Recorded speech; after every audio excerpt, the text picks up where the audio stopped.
Reka tubasuhuze kandi tubifurize ibihe byiza inshuti mukurikira SDARM Rwanda, channel y'itorero ry'Abadiventiste b'umunsi wa karindwi bavugurura mu Rwanda, Uwiteka bahire. Tuje muri studio, tuje gukomeza ibyigisho byacu, turi kwiga ibyigisho bitubwira ngo kugendana na Yesu. Nitwa Ukigize Jean Pierre, ndi kumwe na mwene data, reka mwakire abasuhuze kandi abibwire, maze tujye mbere mu cyigisho cyacu cy'uyu munsi. Karibu. Muraho neza bene data, turabashuhuje. Nitwa Mutagoma Amoni, tukaba tugiye gufataniriza hamwe icyigisho cy'uyu munsi. Arakoze cyane Mutagoma Amoni, reka tumusabe asenge, none turangiza dukomeze n'icyigisho cyacu cy'uyu munsi. Karibu. Urakoze, turagushimiye data wa twese udukunda. Muri iki gitondo utugaragarije urukundo rwawe ubwo tubonye hakeye. Turakwinjiye kugira ngo urukundo rwawe rugaragarira mu ijambo ryawe ndetse no mu byo yarimye ubashe kurutugaragariza. Turakwinze kugira ngo duhe ukwiyegurira kandi uduhe kubyigana ubwitonzi n'ubushishozi, umwuka wera abitwumvishe ndetse n'abadukurikiye. Tubasabiye umugisha, turakwinze kugira ngo tubashishe mu izina rya Yesu. Amen. Arakoze Amoni, mu uyu munsi turi ku itariki ya mbere Kanama. Turi kuwa mbere w'iminsi 7, tugiye kwiga icyigisho kitubwira ngo kwiyegurira Imana. Iki cyigisho kitubwira ngo kwiyegurira Imana, mwene data Amoni niwe ugiye kumara icyumweru akitwigisha. Iki cyigisho mu minsi ishize cyangwa se mu cyumweru gishize twize icyigisho kitubwira ngo kwatura ibyaha. Iyo umuntu amaze kwatura ibyaha, burya hakurikiraho kwiyegurira Imana. Muri make kwatura ibyaha ni imwe mu ntambwe zo kwihana zikomeye cyane. Rero iyo bishoje, iyo umuntu yatura ibyaha, igikurikiraho ni ukwiyegurira Imana, akava mu byo yari arimo, akava mu byo yakoraga, agahinduka akiyegerera Imana. Mwene data rero Amoni, reka tube karibu kugira ngo utuyoborere iki cyigisho. Karibu. Murakoze cyane. Tugeze ku cyigisho cya 5 kitubwira ngo kwiyegurira Imana. Isomo rikigize, isomo ryo kuzirikanwa, riratubwira ngo muzashaka mu mbone nimushakana umutima wanyu wose, nk'uko biboneka muri Yeremiya 29:13. Hano hari amagambo abanziriza ajyana n'iri somo atubwira ngo mu mbaraga zacu bwite kurwana iyo ntambara ntibyadushobokera, kandi ikintu icyo ari cyo cyose giteshura intekerezo z'umuntu ku Mana, ikintu cyose gitera umuntu kwikuza no kumva ko yihagije, kiba kidutegurira inzira yo kugwa burundu. Bibiliya yigisha kutiringira ubushobozi bw'umuntu, maze igakangurira abantu kwiringira imbaraga y'Imana. Aya magambo yakuwe mu gitabo cyitwa Abakurambere n'Abahanuzi ku ipaje ya 717. Ahangaha turabwiwe ngo muzashaka mu mbone nimushakana umutima wanyu wose.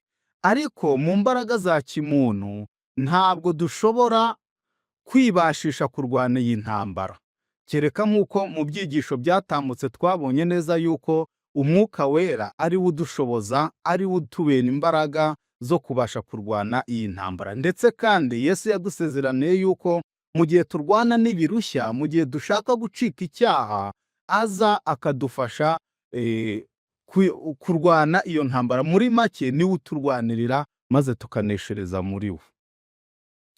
Ingingo yacu yo kuwa mbere rero uyu munsi ku itariki ya 26 Nyakanga iratubwira ngo urugamba rwo kurwanya inarijye.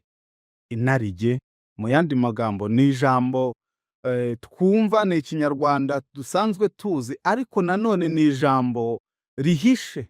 Ijambo rishe inarijye, ubwo ni ukuvuga ngo ni njyewe, ni wowe, ni ukuvuga ngo ni ukurwana n'ibitugize.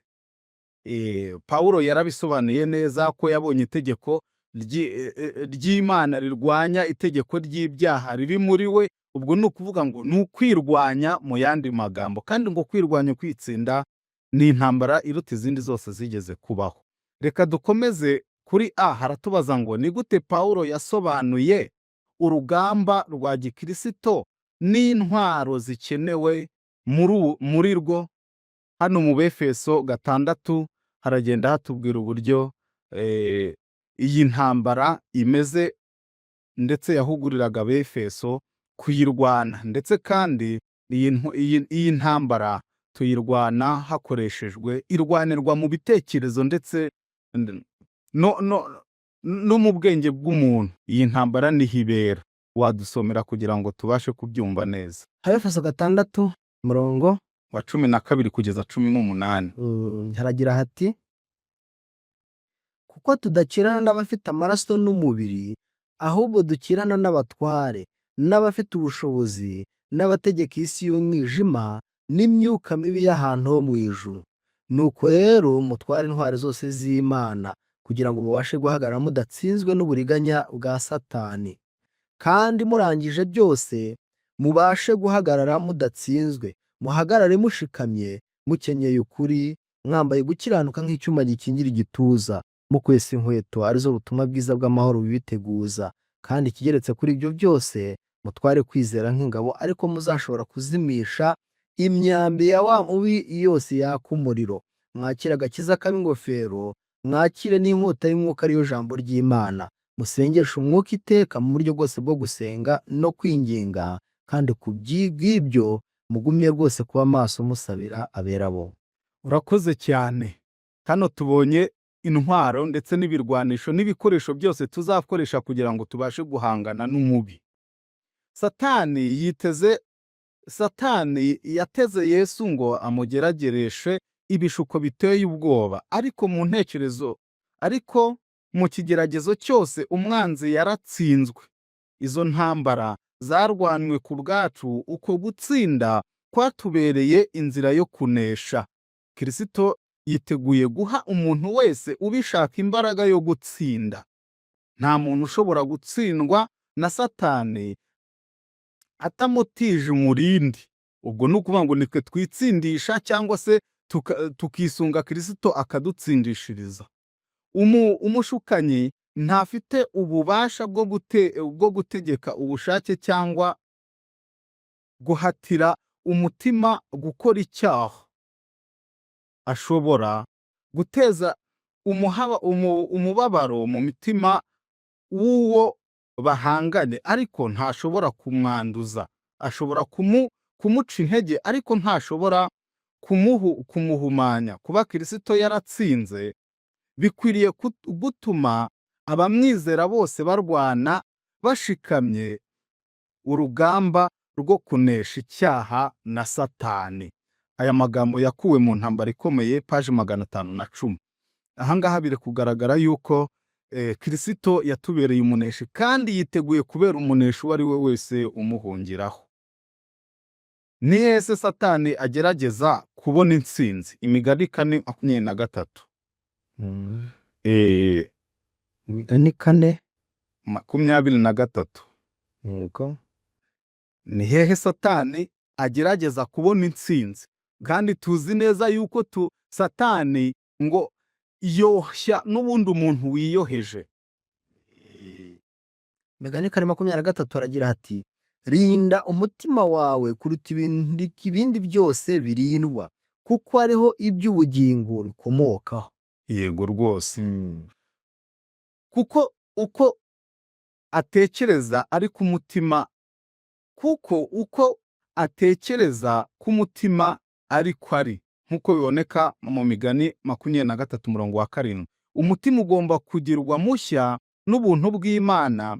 Nibitaba bityo, gushaka ubutungane bw'ubugingo bizaba imfabusa.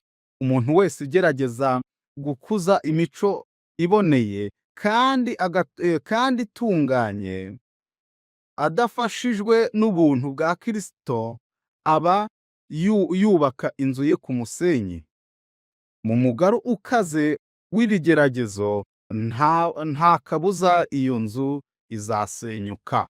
Ubwo byumvikana ko umuntu wese wirwanirira ushaka kwigengesera ku giti cye, yumva nta bushobozi bw'umwuka wera akeneye, cyangwa se nta bufasha bw'umwuka wera akeneye, aba ameze nk'uhambira umugozi mu musenyi, aba agerageza ibidashoboka. Nguko rero uko intambara iri mu kwiyegurira Imana iteye, ni ukuvuga ngo umuntu yizeza umutima akabarwaho gukiranuka. Waduha inyunganizi kuri iki cyigisho dusoza? Yakoze cyane. Reka iyi ngingo tugerageze kuyishyira ku musozo, irasobanutse cyane. Urugamba rwo kurwanya inarijye, birumvikana ko burya intambara ikorerwa muri twebwe, imibereho yacu, imitekerereze yacu, aho niho urugamba rubera.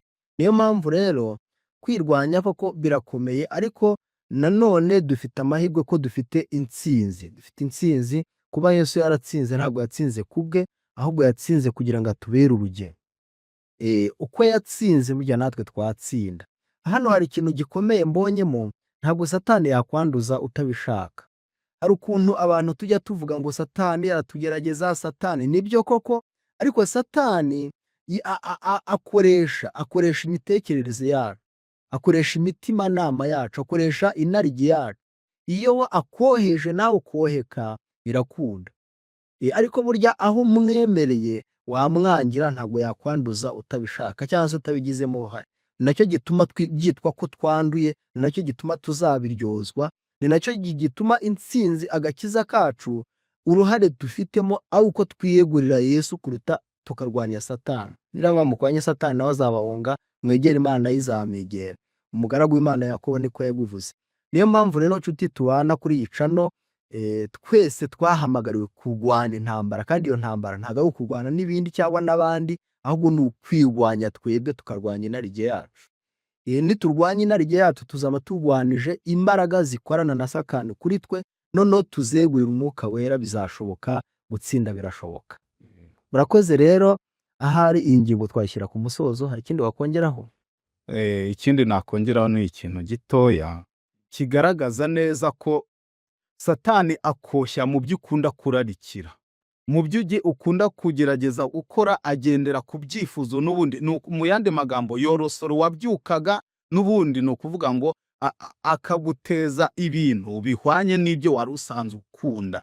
Ubwo rero ni ukuvuga ngo umuntu wese yoshywa n'ibyo ararikiye. Ni intambara rero guhakanira Satani yakoshya, ukavuga uti hoya. Umuntu ufite umwuka w'Imana abona ikibi kikiri kure, akabona uko akirwana, kandi intwara zo kurwanya umwanzi twazibonye. Yego, mu Efeso 6 twaye intwaro zose z'Imana. Reka rero dusoze iyi ngiyo, dushimire abo tubana kuri iyi cano, kandi tubifurize kuzagaruka no gukomeza kubana natwe mu izina rya Yesu. Amen.